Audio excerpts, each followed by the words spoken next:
Hello everyone and welcome to another edition of Brandanda Reviews. My name is Brandon. I'm Miranda. We didn't sing it when we opened. I know last time you were upset about that, so. Jordan did it the other day very well, but I forgot how the tune went. So we can start having Jordan here whenever we film, Yes. so she can just walk in, be the moderator or whatever. Today we are reviewing Needtobreathe's 2014 release of Rivers in the Wasteland. Shouldn't blank on that because that throws out the whole thing. It's like, we're doing that one album they did. You know, people kind of liked. I think they liked it. So I'm pretty excited about it. Going into this, Miranda, I think you had mentioned that you had either never really listened to them or you'd only listened to a couple of songs, or... I've listened to my fair amount, and I had a time when I first met you where I was just like, I don't like them. Mm-hmm. Like, not related to, like, meeting you, but, like, that was the time of my life. I just didn't like them at all. And then my friend Darnisha loves them. Uh-huh. And she would yell at me for not liking them. I don't know why. I just think because when I was in middle school, my friend told me about them. Mm-hmm. And then she also told me about this band, Breathe Carolina, who was coincidentally from Colorado. And I was from Colorado. Anyway, this is, like, random information. But I think I didn't like Breathe Carolina. And I just associated them with Needtobreathe. Yeah. And so I was like, they are bad. I love in my brain. I love albums and artists in general that when we go into it, like, one of us either has no idea who they are or may not really care for them, and the other one really enjoys them, because I think that's, as the viewer, you really get a good glimpse of, you cover that whole audience. Versus the audience that once we go into and we either both don't know them, or if it's like a House of Heroes when we both love them, so then it's like, I don't know how, like, fair this is gonna be. We'll go ahead and jump into it. Well, I will have to say that I've grown from my just subconscious hate for them, and I have an open mind. Well, first off, we're gonna start with the good. The good for me is with this album, I believe you can really feel the artistry. And I wrote down, it hits you. There's a lot of songs in this album that I would listen to and go, man.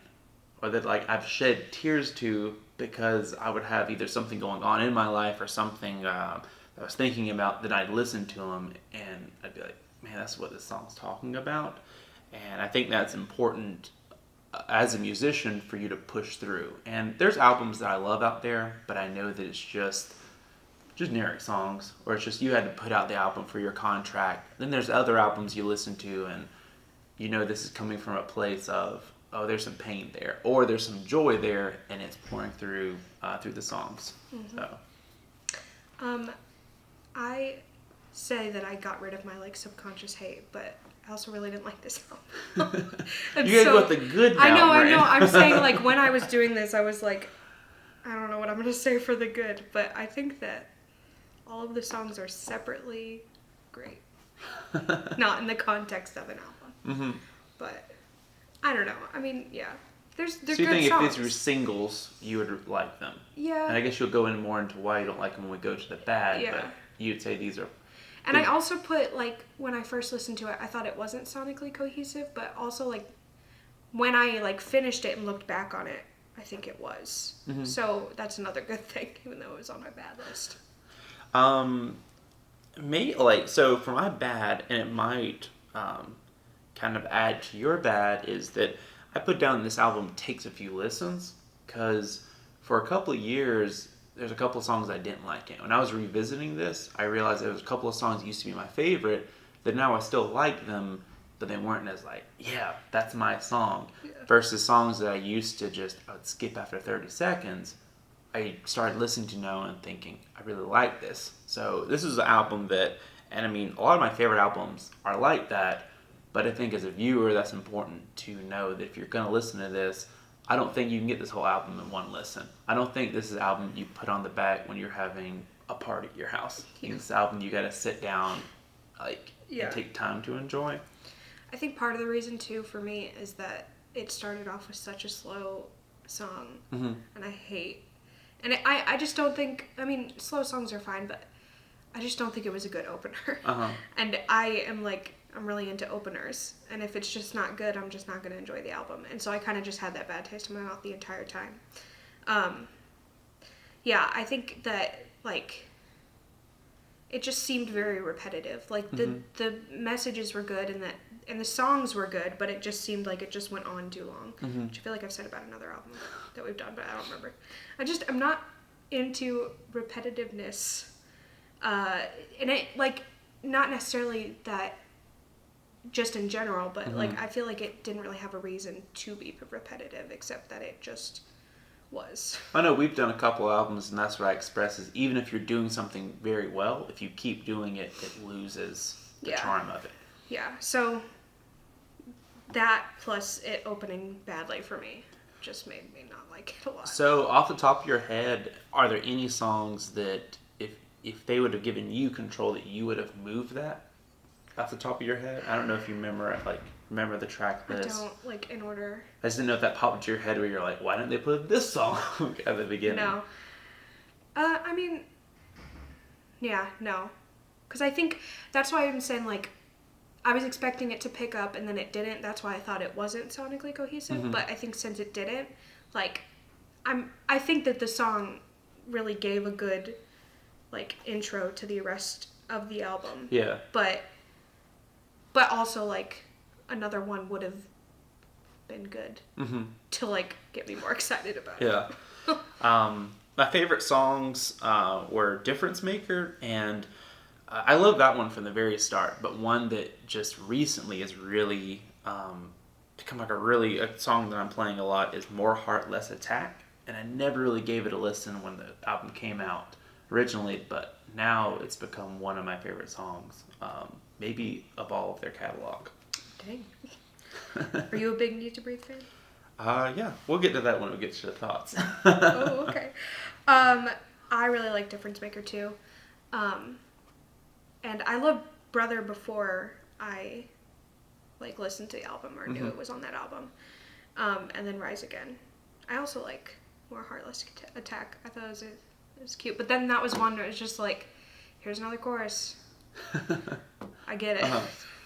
What's funny is, what was the one you mentioned on there? Rise Again. Rise Again.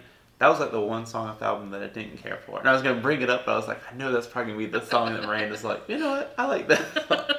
Our final thoughts. For this, I wrote down, each artist, in my opinion, has that one album you can point to and say, that's their album.